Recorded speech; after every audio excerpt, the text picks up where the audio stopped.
Hello everyone, welcome to the final module, that is the course conclusion module. We would be quickly revising over here about the modules that we have studied, and we would be having 5 bonus questions over here. So you can actually test your learnings and you can apply your learnings on those questions and see if you are able to solve those or not.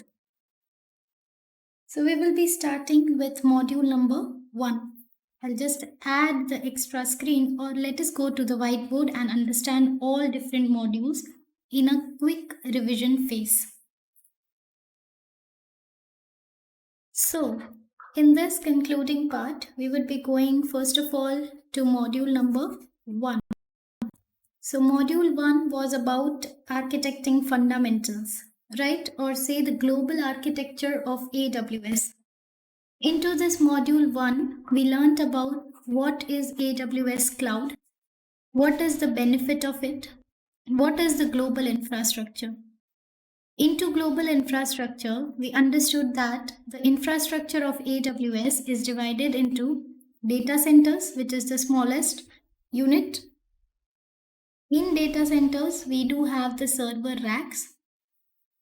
Okay. The combination of server racks is called as data center. The combination of data center would be called availability zone. We understood in our further modules that how these AZs are allowing us to make our infrastructure highly available. Combination of multiple AZs would be creating one. Apart from these, we also understood about the local zones, where the time sensitive infrastructure can be deployed in local zone to reduce the latency. And we also understood about edge locations. So these were all the topics that we covered into module number 1. Then in module 2, we went to account security. The account security, over there we talked mostly about IAM. So IAM is identity and access management. Into IAM, we specifically talked about IAM users. So when we want to grant the access to our team, to our users, okay, then to the AWS account, we have to create IAM users. The very first account that we create is our root account, which should not be used for day-to-day life activity. So after that, we saw we can also create IAM groups, which is common of users. So at group level, we can apply the policies. So it will be easier for us to manage the policies over there. Then we understood about roles, right? So roles are the temporary credentials that are being given to a particular entity. So all of this was covered over there. Apart from that, we understood about policies. So we talked about 2 types of policies, identity-based policy and resource policy. Right? And there are different components to this. Then into module number 3, we talked about networking.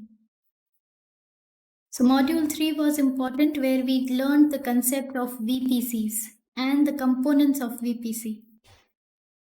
So we know that VPC is a regional service. We can create 5 VPCs per region. Okay, per region we can create 5 VPCs. This is the default quota. Then what are the components of VPC? We have route tables, we have subnets, we have internet gateway, NAT gateway. All of these are the different components of our VPC. For security, we have security groups and NACLs. But this was more talked into the 4th module, that was regarding our EC2. So EC2 is the compute service. If you want to get the computation power, then we can get it from our EC2. Apart from EC2, we also have Lambda, but we have discussed that later. Into this module, we understood that EC2 is nothing but a virtual machine. And when we talk about EC2, it follows some kind of naming convention. So for example, if I'm saying I'm having the T2 micro instance, then T is representing the family, okay? 2 is representing the generation and micro is representing the size. Here additional attributes can also be present. We also understood the different types of instances that we have, like memory optimized, storage optimized, GPU accelerated, etc. All of those were the different types of instances that we have for our EC2. After that, we also understood all the configuration details of EC2. That while creating the EC2, we have to select one AMI, that is Amazon Machine Image. This AMI would be containing the information about our block storages, about operating system, any kind of application data that we want, etc. Also, we understood about key pairs. So if I want to SSH, if I'm having a Linux instance and if I want to go in of that instance, because what is instance? It is a virtual machine, right? So I want to get inside of that virtual machine for storing the data, running application. So for that, we have to get the key pairs. So those key pair would be helping us into SSHing or connecting the Windows instances through RDP. We can have different kind of operating systems supported over here. It can be, chosen according to your workload. Then after we understood that how to create the image, the EC2 image builder. The next topic then was module number 5, which talked about storage. So we have 3 different kind of storages on AWS. Those storages are block-based storage, we have object-based storage, and we have file storages. So the block-based already discussed in the 4th module, that is EBS. Okay, also into EBS, we discussed that there are 2 types of EBS volumes available, SSD back and HDD back. Into SSD we have general purpose and provisioned IOPS, and into HDD we have ST1 and SC1. So according to the requirements of the performance, we can select the required EBS volumes. So we can attach the EBS volume, one EBS volume to one EC2 instance. Then we will go to storage module, where we understood about object-based storage mostly, and we also discussed something about file-based storage. Object-based storage stores the data into key value pair, and this key is nothing but the object ID, and value is nothing but the content of the data and the metadata associated with it. So you can store any type of data into object-based storage, and the service that allows us to get this object-based storage is S3. Because the data is stored in the form of object, so we have to modify the entire object altogether if any updates are to be done.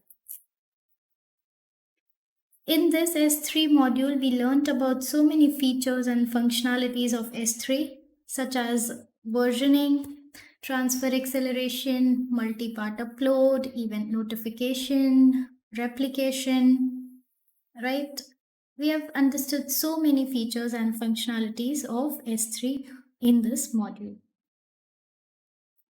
The next topic, that was files. So we understood that for EC2 instances, multiple EC2 instances, if they want to share the underlying storage, then we have to create a service called as EFS, which follows the NFS protocol, and it is good for the Linux workloads.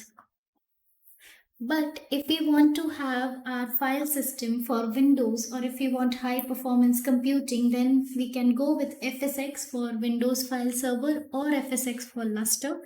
It was also having the support of ONTAP and OpenZFS. So these were all different kind of file storages that we discussed about.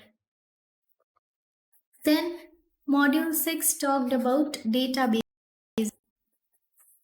So if we talk about database, then we discussed about the relational database, that is RDS. We talked about DynamoDB, and we talked about the caching mechanism as well. So RDS is the relational database service that we have. Over there, we discussed the concepts like multi-AZ deployment, where we can have our standby replica into another availability zone. So in case the primary instance is failing, the standby can be promoted to the primary for handling the failures. We also understood that RDS can have read replicas, right? Apart from that, we talked about DynamoDB. DynamoDB stores the data into partitions, and for deciding that to which partition the data will go, we have to define one partition key. There we talked about the concept of primary key. So primary key can be either partition key, one column only, or it can be the combination of partition key and sort key. Apart from that, we understood that DynamoDB can also have global tables. So if we have the users all across the globe, then we can use this global table, which is active database. We have one primary table, and the replicas would be there across the globe where the data would be in the sync. We also understood about the provisioning of DynamoDB. So we can have the serverless variant, or we can also have the DynamoDB provision with read capacity units and write capacity units. Then we understood the importance about caching and what data to cache and what are the mechanism for caching. So we have elastic cache as well as DAX. In module number 7, we talked about advanced database concepts. That's where we actually talked about caching, about elastic cache for Redis and for memcached. And we talked about DAX. Apart from this, we also talked about database migration service. So if you already have the database and on-prem, and if you want to migrate it to AWS, then you can be using this service. Module number 8. This module talked about monitoring. So once we are creating our infrastructure, we should be monitoring our infrastructure. So there we talked about the service called as CloudWatch and CloudTrail. We also understood about the VPC flow logs over there and also the tasks. So CloudWatch is basically used for monitoring or logging the AWS services, and CloudTrail would be giving you the traces of the API activities that are being done. Into CloudWatch, we can create alarms on the basis of metrics. So that would help us to again keep an eye on what services are doing. In mod 9, we talked about load balancing and scaling. Right? So this is again important concept, load balancers and the auto scaling groups. They both go hand in hand. We talked about 3 different types of load balancers available, and we talked about components of scaling, where we have to create a template first, then we'll be deciding what is the auto scaling policy and what would be the auto scaling group capacity. Then in module number 10, we talked about infrastructure as code. There we talked about the services such as CloudFormation. We talked about systems manager as well. We talked about CDK, solution library. All of these provide us the solutions for managing our infrastructure as code. In module number 11, we talked about what are microservices. What is the importance of microservice and how they are different than that of monolith. In module number 12, we talked about serverless compute option, that is Lambda. So Lambda is a serverless compute facility where we just have to give our code and it will take care of infrastructure. The limitation of Lambda was 15 minutes of runtime and 10 GB of memory. Remember this, it is important. Then we talked about module 13, which was advanced VPC concept. There we talked about VPC endpoints and VPC peering. After that, in module 14, we talked about API gateway. So this is again important service where we can use this API gateway in our microservice architecture for communication between all our microservices. This would be a front door entry as well for our application. Then in module 15, we talked about messaging services. And those messaging services were SNS, that is the pull model.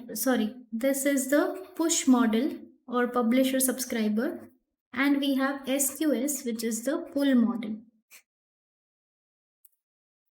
In module number 16, we talked about the services such as CloudFront, which is a CDN service, and the DNS, that is Route 53. In module number 17, we talked about disaster recovery. So we talked what is disaster recovery, why disaster planning is important, what are the different strategies that we can use for disaster recovery plans. So these are all the modules that we have covered so far. Important thing about SQS and SNS, just remember the maximum message size would be 256 KB.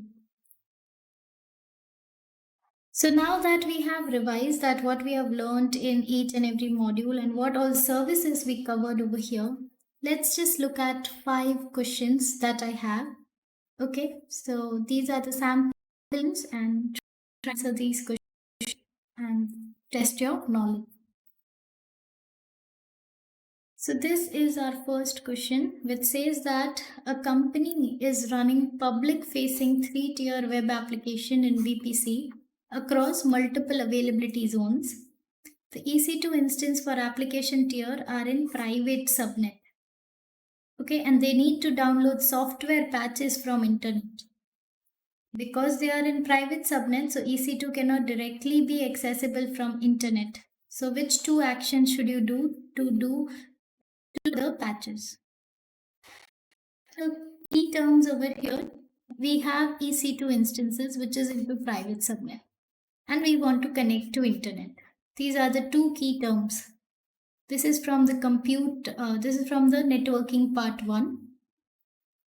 So what you can do for here is you have to basically configure NAT gateway here first of all, because NAT allows private instances to connect to internet. And then after we have to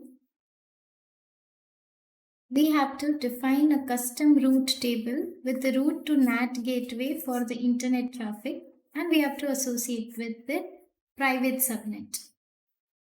Giving elastic IP will not benefit us in any way, okay? Because elastic IP would be, it is a concept where the IP would be retained, the public IP address would be retained even when the EC2 instance is shut down. Okay, if it is, and then if it restarts again, then the elastic IP of that would be retained. Generally, what happens is the public IP address of the EC2 instance change when it is restarting. But here, when you assign elastic IP to it, it will not. Define the custom route table with route to internet gateway for internet traffic and associated with private subnet. It will not work. because we don't want our private instances to be connected to internet. So into private subnet, we do not have this route for internet gateway. And we don't configure NAT in private subnets. Okay, it is generally into the public subnet itself. So this was question number 1. The second question is, the solution architect want to design a solution to save the cost for EC2 instances. So first keyword is saving the cost, that do not need to run during 2-week company shutdown. The application running on EC2 instance store data in instance memory that must be present when instance resumes. So which approach should solution architect follow to shut down and resume the EC2? Instance memory means the storage. Okay, the instance storage, which is the temporary memory. If the EC2 shuts down, then everything into this instance memory will also get shut down. So what you need to do so that your cost is also saved and you are also not losing your data. So the options here are: modify the application to store the data on instance store volumes, reattach the volume while restarting them. And this would do the same thing. Why would we store instance store volumes? Because these are ephemeral storages. So this will not work. Snapshot the EC2 instance before stopping them. Restore the snapshot after restarting the instance. We cannot snapshot EC2 instances. Okay, we can do the snapshot of EBS volumes. EC2 instances cannot be snapshot. The next is run the application on EC2 instance enabled for hibernation. Hibernate the instance before 2-week company shutdown. This can be a potential answer because hibernation will work.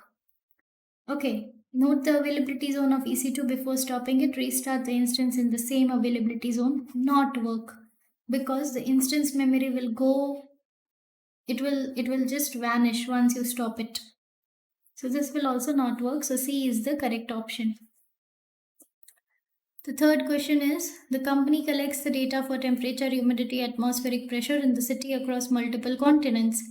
The average volume of the data that company collects is 500 GB and each site has high-speed internet connection. Company wants to aggregate the data from all these global sites as quickly as possible in single AWS S3 bucket. What is the solution that minimizes the operational complexity? Okay, so here we want to have the data from multiple sites. Okay, and the data is above 500 GB. So what we can do is we can go with A, where we can turn on S3 transfer acceleration on destination S3 bucket. So it can be, downloading the data quickly from all the sites, and also we can use multi-part upload so that we can directly upload the data into the destination S3 bucket. Remember when the data is greater than 5 GB, then you have to use multi-part upload. The fourth question says that the application runs on EC2 instance in VPC. The application processes logs that are stored in S3 bucket. The EC2 instance need to access S3 bucket without connectivity to internet. Okay, so we don't want EC2 to connect to internet, but it wants to connect to S3. So the answer would be gateway endpoint. So endpoints allow us to connect to S3 bucket without going to the internet. This would be the correct option. Other all options would be not working because logs, obviously we don't need logs over here. So why would we go to CloudWatch? Instance profile on EC2. Okay. So yes, we have to actually create the instance profile. We don't have to actually create the instance profile. We have to attach role to EC2 for allowing S3 access. But here we just want to provide private network connectivity. So that would be given to us by gateway endpoint, not with instance profile. And API gateway will again not be useful for this scenario. Last question. The company runs an e-commerce application on EC2 instance behind ALB. The instances run in EC2 autoscaling group across multiple availability zone. Autoscaling group scales based on CPU utilization metrics. E-commerce application stores the transaction data into MySQL database that is hosted on large EC2 instance. So here the database performance degrades quickly as application load increases. So we are using MySQL on EC2 instance. Application handles more read requests than the write transaction. The company wants a solution that automatically scale the database while maintaining high availability. So when we host our database on EC2, then it would be, unmanaged solution. So we can go towards the managed solution and we can go with Aurora over here. Okay, why Aurora? Because it is supporting multi-AZ deployment. It supports MySQL as well, and it can have auto scaling with Aurora replicas. So all the requirements are being handled here. Redshift is a data warehouse, so it will not work. Okay, Redshift is not a good choice. RDS with single AZ. Here it is, explicitly mentioned that we want high availability. So this will also not work. Elasticache is used for caching the data, not for storing the databases. So this will also not work. So this is it for this particular course, everyone. So you have learned a lot of things, and we also had these questions for checking the knowledge. So that's all for this course. Thank you, everyone.